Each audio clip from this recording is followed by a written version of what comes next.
जयपाल सिंह मुंडा, भारत का वो करिश्माई कप्तान जिसने हॉकी छोड़ने के बाद रचा देश का संविधान, आदिवासियों का बना मसीहा।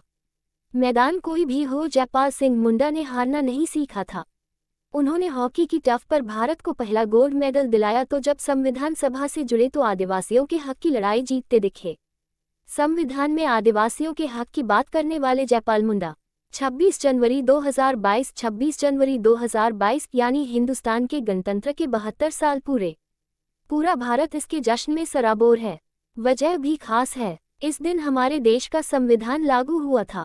भारत का संविधान डॉक्टर भीमराव अंबेडकर की अध्यक्षता में लागू हुआ। संविधान सभा में कई सदस्य शामिल थे और उन्हीं में से एक थे जयपाल सिंह मुंडा। मैदान कोई भी हो, जयपाल सिंह मुंडा ने हारना नहीं सीखा था। उन्होंने हॉकी की टर्फ पर भारत को पहला गोल्ड मेडल दिलाया तो जब संविधान सभा से जुड़े तो आदिवासियों के हक की लड़ाई जीतते दिखे। भारत का संविधान जब तैयार किया जा रहा था तब जयपाल सिंह मुंडा ने कहा था, हम आदिवासियों में जाति, रंग, अमीरी, गरीबी या धर्म के नाम पर भेदभाव नहीं किया जाता। आपको हमसे लोकतंत्र सीखना चाहिए, हमको किसी से सीखने की जरूरत नहीं। उनकी उसी सोच का नतीजा है कि आज देश में आदिवासियों को तमाम तरह के अधिकार, नौकरियों और प्रतिनिधित्व में आरक्षण, जंगल की जमीन से जुड़े अधिकार आदि मिले हैं। आदिवासियों के मसीहा थे जयपाल मुंडा। देश के नेताओं ने आदिवासी समाज के दुख दर्द को समझना शुरू किया तो ये जयपाल सिंह मुंडा की पहल का ही नतीजा रहा।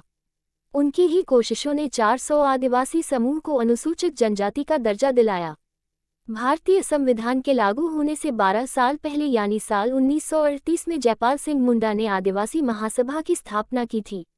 आदिवासी हितों की रक्षा के लिए जयपाल सिंह मुंडा ने 1950 में झारखंड पार्टी का गठन किया। 1952 में झारखंड पार्टी को अच्छी सफलता मिली थी। उसके 3 सांसद और बिहार विधानसभा में 34 विधायक जीते थे। जयपाल सिंह मुंडा खुद भी लगातार 3 बार लोकसभा चुनाव जीतकर संसद में पहुंचे थे। 1963 में उन्होंने अपनी पार्टी का विलय कांग्रेस में कर दिया था। आगे चलकर झारखंड के नाम पर बनी तमाम पार्टियां उन्हीं के विचारों से प्रेरित हुईं। हॉकी में भारत को पहला ओलंपिक गोल्ड दिलाने वाला कप्तान जयपाल सिंह मुंडा आदिवासियों के मसीहा ही नहीं, भारतीय हॉकी के बड़े हुनरबाज भी थे। वो भारत के राष्ट्रीय खेल के बड़े सिपाहीसलार थे, जिन्होंने 1928 में एम्स्टर्डम खेले ओलंपिक में अपनी कप्तानी में भारत को पहला स्वर्ण पदक दिलाया था।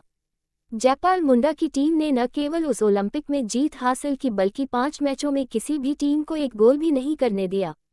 इस जीत से दुनिया भर में चर्चा में आए जयपाल सिंह मुंडा अंग्रेजों के रवैये से दुखी हो चुके थे, लिहाजा उन्होंने इस खेल का दामन छोड़ राजनीति का रुख कर लिया।